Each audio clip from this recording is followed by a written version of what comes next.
Job chapter 1. There was a man named Job who lived in the land of Uz. He was blameless, a man of complete integrity. He feared God and stayed away from evil. He had 7 sons and 3 daughters.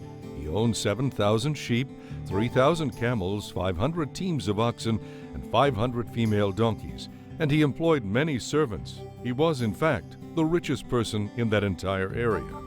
Every year when Job's sons had birthdays, they invited their brothers and sisters to join them for a celebration. On these occasions, they would get together to eat and drink.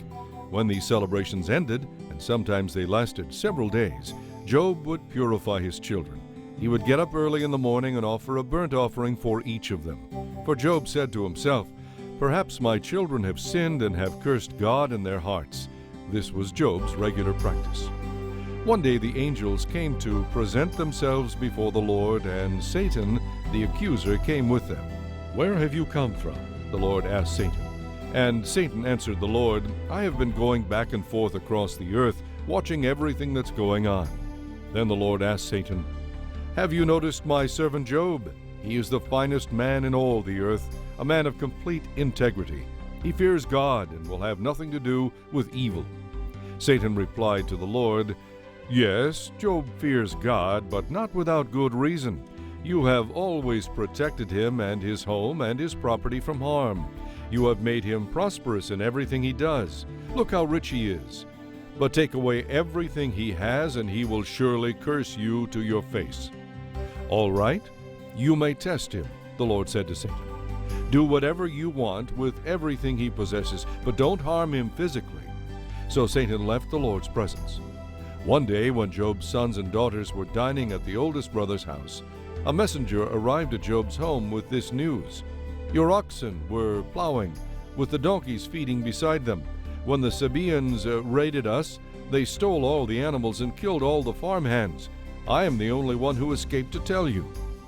While he was still speaking, another messenger arrived with this news: "The fire of God has fallen from heaven and burned up your sheep and all the shepherds. I am the only one who escaped to tell you." While he was still speaking, a third messenger arrived with this news: "3 bands of Chaldean raiders have stolen your camels and killed your servants. I am the only one who escaped to tell you." While he was still speaking, another messenger arrived with this news: "Your sons and daughters were feasting in their oldest brother's home. Suddenly a powerful wind swept in from the desert and hit the house on all sides. The house collapsed and all your children are dead. I am the only one who escaped to tell you." Job stood up and tore his robe in grief. Then he shaved his head and fell to the ground before God. He said, "I came naked from my mother's womb, and I will be stripped of everything when I die. The Lord gave me everything I have, and the Lord has taken it away. Praise the name of the Lord." In all this, Job did not sin by blaming God. Chapter 2. One day the angels came again to present themselves before the Lord, and Satan, the accuser, came with them. "Where have you come from?" the Lord asked Satan. And Satan answered the Lord, "I have been going back and forth across the earth, watching everything that's going on." Then the Lord asked Satan, "Have you noticed my servant Job? He is the finest man in all the earth, a man of complete integrity. He fears God and will have nothing to do with evil. And he has maintained his integrity, even though you persuaded me to harm him without cause." Satan replied to the Lord, "Skin for skin. He blesses you only because you bless him. A man will give up everything he has to save his life. But take away his health, and he will surely curse you to your face." "All right, do with him as you please," the Lord said to Satan. "But spare his life." So Satan left the Lord's presence, and he struck Job with a terrible case of boils from head to foot. Then Job scraped his skin with a piece of broken pottery as he sat among the ashes. His wife said to him, "Are you still trying to maintain your integrity? Curse God and die." But Job replied, "You talk like a godless woman. Should we accept only good things from the hand of God and never anything bad?" So in all this Job said nothing wrong. 3 of Job's friends were Eliphaz the Temanite, Bildad the Shuhite, and Zophar the Naamathite. When they heard of the tragedy he had suffered, they got together and traveled from their homes to comfort and console him. When they saw Job from a distance, they scarcely recognized him. Wailing loudly, they tore their robes and threw dust into the air over their heads to demonstrate their grief. Then they sat on the ground with him for 7 days and nights, and no one said a word, for they saw that his suffering was too great for words. Chapter 3. At last Job spoke, and he cursed the day of his birth. He said, "Cursed be the day of my birth, and cursed be the night when I was conceived. Let that day be turned to darkness, let it be lost even to God on high, and let it be shrouded in darkness. Yes, let the darkness and utter gloom claim it for its own. Let a black cloud overshadow it, and let the darkness terrify it. Let that night be blotted off the calendar, never again to be counted among the days of the year, never again to appear among the months. Let that night be barren, let it have no joy. Let those who are experts at cursing, those who are ready to rouse the sea monster, curse that day. Let its morning stars remain dark. Let it hope for light, but in vain. May it never see the morning light. Curse it for its failure to shut my mother's womb, for letting me be born to all this trouble. Why didn't I die at birth, as I came from the womb? Why did my mother let me live? Why did she nurse me at her breasts? For if I had died at birth, I would be at peace now, asleep and at rest. I would rest with the world's kings and prime ministers, famous for their great construction projects. I would rest with wealthy princes whose palaces were filled with gold and silver. Why was I not buried like a stillborn child, like a baby who never lives to see the light? For in death the wicked cease from troubling, and the weary are at rest. Even prisoners are at ease in death, with no guards to curse them. Rich and poor are these alike, and the slave is free from his master. Oh, why should light be given to the weary and life to those in misery? They long for death, and it won't come. They search for death more eagerly than for hidden treasure. It is a blessed relief when they finally die, when they find the grave. Why is life given to those with no future, those destined by God to live in distress? I cannot eat for sighing. My groans pour out like water. What I always feared has happened to me. What I dreaded has come to be. I have no peace, no quietness. I have no rest. Instead, only trouble comes. Chapter 4. Then Eliphaz the Temanite replied to Job, "Will you be patient and let me say a word? For who could keep from speaking out? In the past you have encouraged many a troubled soul to trust in God. You have supported those who were weak. Your words have strengthened the fallen. You steadied those who wavered. But now, when trouble strikes, you faint and are broken. Does your reverence for God give you no confidence? Shouldn't you believe that God will care for those who are upright? Stop and think. Does the innocent person perish? When has the upright person been destroyed? My experience shows that those who plant trouble and cultivate evil will harvest the same. They perish by a breath from God. They vanish in a blast of his anger. Though they are fierce young lions, they will all be broken and destroyed. The fierce lion will starve, and the cubs of the lioness will be scattered. This truth was given me in secret, as though whispered in my ear. It came in a vision at night as others slept. Fear gripped me. I trembled and shook with terror. A spirit swept past my face. Its wind sent shivers up my spine. It stopped, but I couldn't see its shape. There was a form before my eyes, and a hushed voice said, "Can a mortal be just and upright before God? Can a person be pure before the Creator? If God cannot trust his own angels and has charged some of them with folly, how much less will he trust those made of clay? Their foundation is dust, and they are crushed as easily as moths. They are alive in the morning, but by evening they are dead, gone forever without a trace. Their tent collapses. They die in ignorance." Chapter 5. You may cry for help, but no one listens. You may turn to the angels, but they give you no help. Surely resentment destroys the fool, and jealousy kills the simple. From my experience, I know that fools who turn from God may be successful for the moment, but then comes sudden disaster. Their children are abandoned far from help, with no one to defend them. Their harvests are stolen, and their wealth satisfies the thirst of many others, not themselves. But evil does not spring from the soil, and trouble does not sprout from the earth. People are born for trouble as predictably as sparks fly upward from a fire.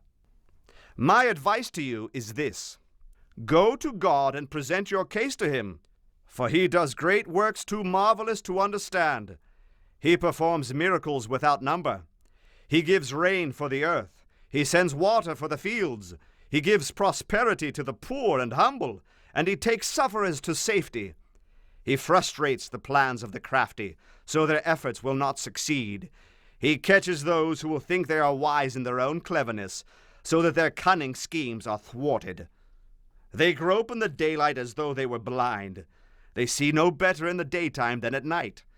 He rescues the poor from the cutting words of the strong. He saves them from the clutches of the powerful. And so at last the poor have hope, and the fangs of the wicked are broken. But consider the joy of those corrected by God. Do not despise the chastening of the Almighty when you sin. For though he wounds, he also bandages. He strikes, but his hands also heal. He will rescue you again and again, so that no evil can touch you. He will save you from the death in time of famine, from the power of the sword in time of war. You will be safe from slander, and will have no fear of destruction when it comes. You will laugh at destruction and famine. Wild animals will not terrify you. You will be at peace with the stones of the field, and its wild animals will be at peace with you. You will know that your home is kept safe. When you visit your pastures, nothing will be missing. Your children will be many. Your descendants will be as plentiful as grass. You will live to a good old age. You will not be harvested until the proper time. We have found from experience that all this is true. Listen to my counsel and apply it to yourself. Chapter 6. Then Job spoke again. If my sadness could be weighed and my troubles be put on the scales, they would be heavier than all the sands of the sea. That is why I spoke so rashly. For the Almighty has struck me down with his arrows. He has sent his poisoned arrows deep within my spirit. All God's terrors are arrayed against me. Don't I have a right to complain? Wild donkeys bray when they find no green grass, and oxen low when they have no food. People complain when there is no salt in their food, and how tasteless is the uncooked white of an egg. My appetite disappears when I look at it. I gag at the thought of eating it. Oh, that I might have my request, that God would grant my hope. I wish he would crush me. I wish he would reach out his hand and kill me. At least I can take comfort in this. Despite the pain, I have not denied the words of the Holy One. But I do not have the strength to endure. I do not have a goal that encourages me to carry on. Do I have strength as hard as stone? Is my body made of bronze? No, I am utterly helpless without any chance of success. One should be kind to a fainting friend, but you have accused me without the slightest fear of the Almighty. My brother, you have proved as unreliable as a seasonal brook that overflows its bank in the spring when it is swollen with ice and melting snow. But when the hot weather arrives, the water disappears. The brook vanishes in the heat. The caravans turn aside to be refreshed, but there is nothing there to drink, and so they perish in the desert. With high hopes, the caravans from Tema and from Sheba stop for water, but finding none, their hopes are dashed. You, too, have proved to be of no help. You have seen my calamity, and you are afraid. But why? Have I ever asked you for a gift? Have I begged you to use any of your wealth on my behalf? Have I ever asked you to rescue me from my enemies? Have I asked you to save me from ruthless people? All I want is a reasonable answer. Then I will keep quiet. Tell me, what have I done wrong? Honest words are painful, but what do your criticisms amount to? Do you think your words are convincing when you disregard my cry of desperation? You would even send an orphan into slavery or sell a friend. Look at me. Would I lie to your face? Stop assuming my guilt, for I am righteous. Don't be so unjust. Do you think I am lying? Don't I know the difference between right and wrong? Chapter 7. Is this not the struggle of all humanity? A person's life is long and hard, like that of a hired hand, like a worker who longs for the day to end, like a servant waiting to be paid. I, too, have been assigned months of futility, long and weary nights of misery. When I go to bed, I think, when will it be morning? But the night drags on, and I toss till dawn. My skin is filled with worms and scabs. My flesh breaks open, full of pus. My days are swifter than a weaver's shuttle flying back and forth. They end without hope. O God, remember that my life is but a breath, and I will never again experience pleasure. You see me now, but not for long. Your eyes will be on me, but I will be dead. Just as a cloud dissipates and vanishes, those who die will not come back. They are gone forever from their home, never to be seen again. I cannot keep from speaking. I must express my anguish. I must complain in my bitterness. Am I a sea monster that you place a guard on me? If I think my bed will comfort me, and I will try to forget my misery with sleep, you shatter me with dreams. You terrify me with visions. I would rather die of strangulation than go on and on like this. I hate my life. I do not want to go on living. Oh, leave me alone for these few remaining days. What are mere mortals that you should make so much of us? For you examine us every morning and test us every moment. Why won't you leave me alone, even for a moment? Have I sinned? What have I done to you, O watcher of all humanity? Why have you made me your target? Am I a burden to you? Why not just pardon my sin and take away my guilt? For soon I will lie down in the dust and die. When you look for me, I will be gone. Chapter 8. Then Bildad the Shuhite replied to Job, How long will you go on like this? Your words are a blustering wind. Does God twist justice? Does the Almighty twist what is right? Your children obviously sinned against him, so their punishment was well deserved. But if you pray to God and seek the favor of the Almighty, if you are pure and live with complete integrity, he will rise up and restore your happy home. And though you started with little, you will end with much. Just ask the former generation. Pay attention to the experience of our ancestors, for we were born but yesterday and know so little. Our days on earth are as transient as a shadow. But those who came before us will teach you. They will teach you from the wisdom of former generations. Can papyrus reeds grow where there is no marsh? Can bulrushes flourish where there is no water? While they are still flowering, not ready to be cut, they begin to wither. Such is the fate of all who forget God. The hope of the godless comes to nothing. Everything they count on will collapse. They are leaning on a spider web. They cling to their home for security, but it won't last. They try to hold it fast, but it will not endure.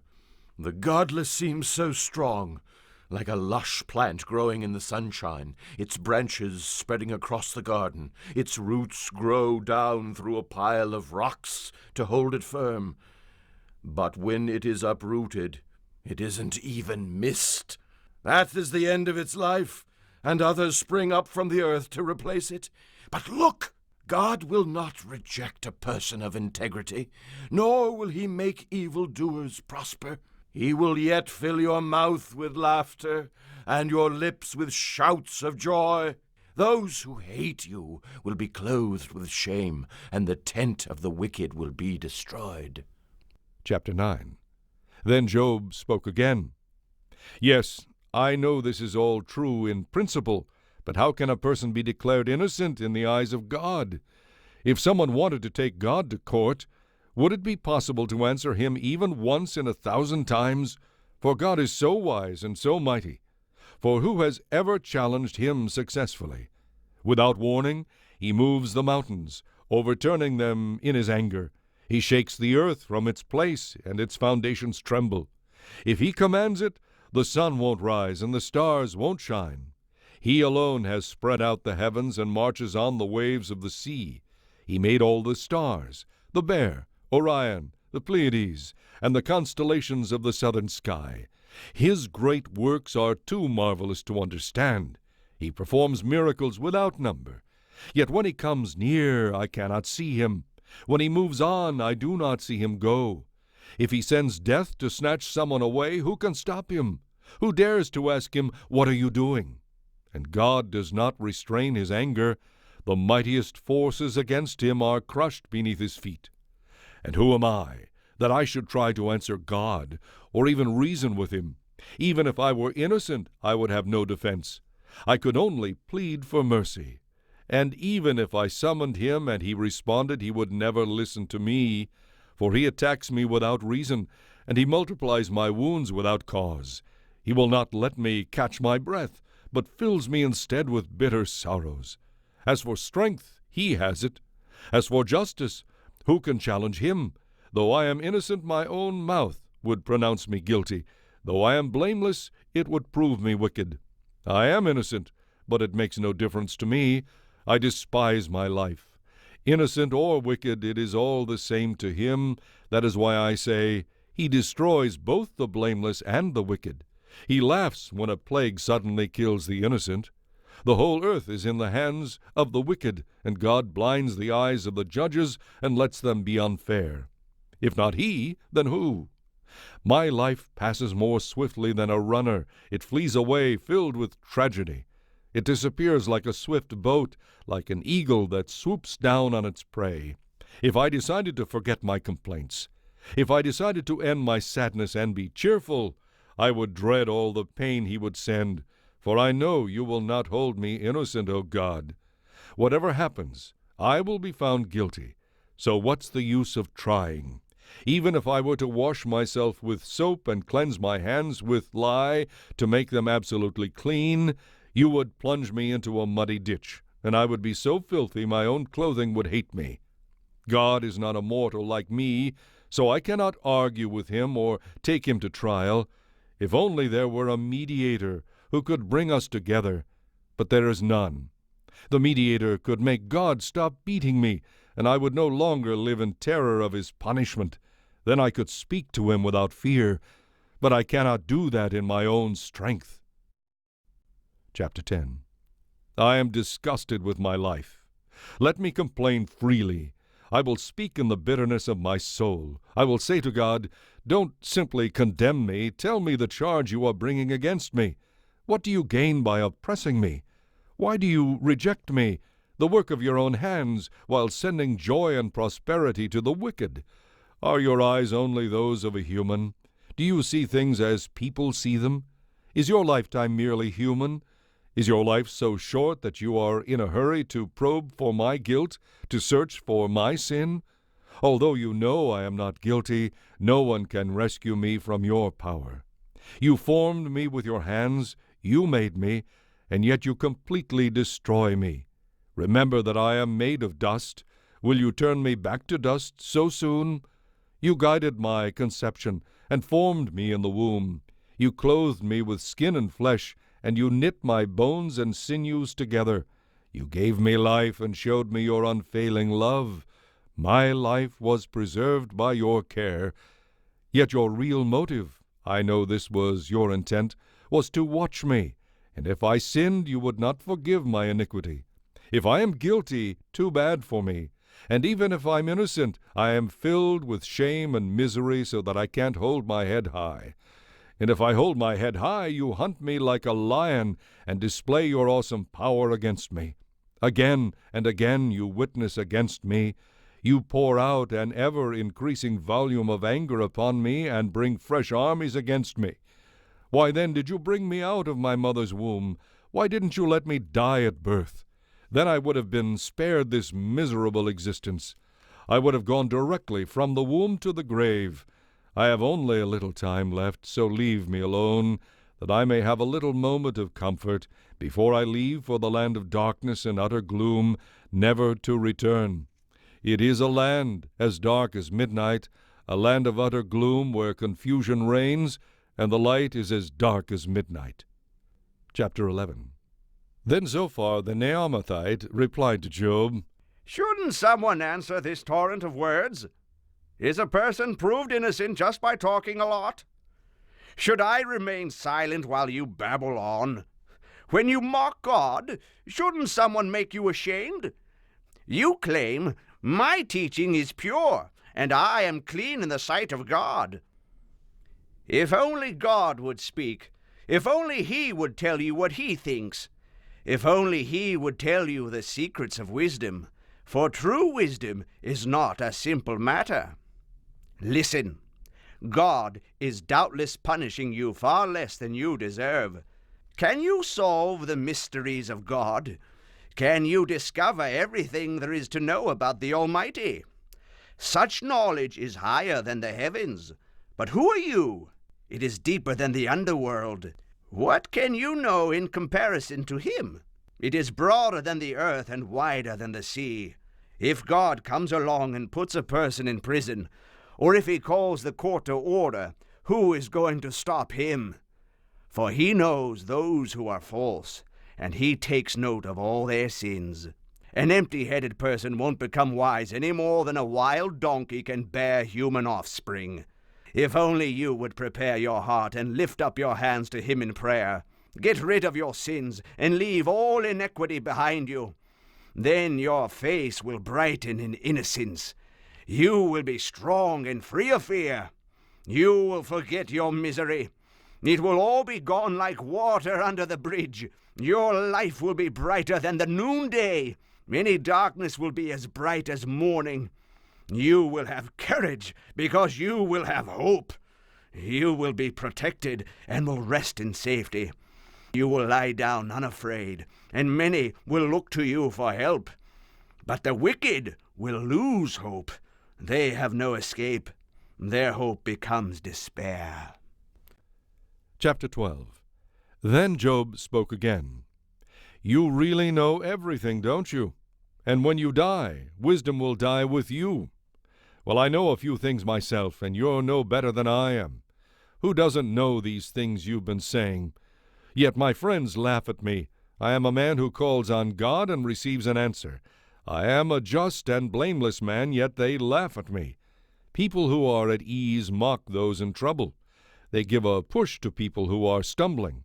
But even robbers are left in peace, and those who provoke God, and God has them in His power, live in safety. Ask the animals, and they will teach you. Ask the birds of the sky, and they will tell you. Speak to the earth, and it will instruct you. Let the fish of the sea speak to you. They all know that the Lord has done this. For the life of every living thing is in His hand, and the breath of all humanity. Just as the mouth tastes good food, so the ear tests the words it hears. Wisdom belongs to the aged, and understanding to those who have lived many years. But true wisdom and power are with God. Counsel and understanding are His. What He destroys cannot be rebuilt. When He closes in on someone, there is no escape. If He holds back the rain, the earth becomes a desert. If He releases the waters, they flood the earth. Yes, strength and wisdom are with Him. Deceivers and deceived are both in His power. He leads counselors away stripped of good judgment. He drives judges to madness. He removes the royal robe of kings. With ropes around their waist they are led away. He leads priests away stripped of status. He overthrows the mighty. He silences the trusted adviser, and He removes the insight of the elders. He pours disgrace upon princes and confiscates weapons from the strong. He floods the darkness with light. He brings light to the deepest gloom. He raises up nations, and He destroys them. He makes nations expand, and He abandons them.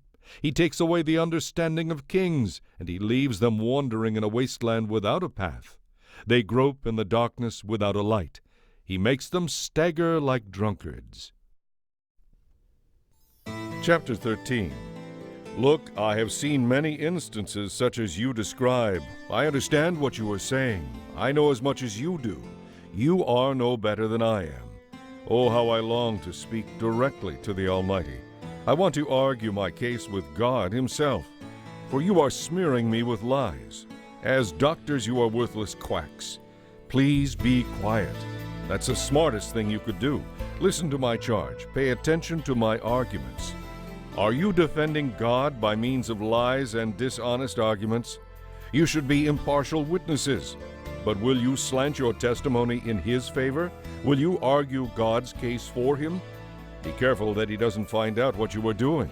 Or do you think you can fool Him as easily as you fool people? No, you will be in serious trouble with Him if even in your hearts you slant your testimony in His favor. Doesn't His majesty strike terror into your heart? Does not your fear of Him seize you? Your statements have about as much value as ashes. Your defense is as fragile as a clay pot. Be silent now and leave me alone. Let me speak. I will face the consequences. Yes, I will take my life in my hands and say what I really think. God might kill me, but I cannot wait. I'm going to argue my case with Him. But this is what will save me, that I am not godless. If I were, I would be thrown from His presence. Listen closely to what I am about to say. Hear me out. I have prepared my case. I will be proved innocent. Who can argue with me over this? If you could prove me wrong, I would remain silent until I die. O God, there are two things I beg of you, and I will be able to face you.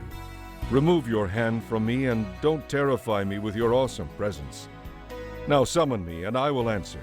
Or let me speak to you, and you reply. Tell me, what have I done wrong? Show me my rebellion and my sin. Why do you turn away from me?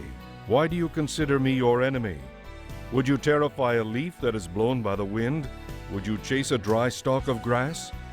You write bitter accusations against me and bring up all the sins of my youth. You put my feet in stocks. You watch all my paths. You trace all my footprints. I waste away like rotting wood, like a moth-eaten coat. Chapter 14. How frail is humanity! How short is life, and how full of trouble! Like a flower, we blossom for a moment and then wither. Like the shadow of a passing cloud, we quickly disappear. Must you keep an eye on such a frail creature and demand an accounting from me? Who can create purity in one born impure? No one. You have decided the length of our lives. You know how many months we will live, and we are not given a minute longer. So give us a little rest, won't you? Turn away your angry stare. We are like hired hands, so let us finish the task you have given us. If a tree is cut down, there is hope that it will sprout again and grow new branches. Though its roots have grown old in the earth and its stump decays, at the scent of water it may bud and sprout again like a new seedling. But when people die, they lose all strength. They breathe their last, and then where are they? As water evaporates from a lake and as a river disappears in drought, people lie down and do not rise again. Until the heavens are no more, they will not wake up nor be roused from their sleep. I wish you would hide me with the dead and forget me there until your anger is past. But mark your calendar to think of me again. If mortals die, can they live again? This thought would give me hope, and through my struggle I would eagerly wait for release. You would call and I would answer, and you would yearn for me, your handiwork.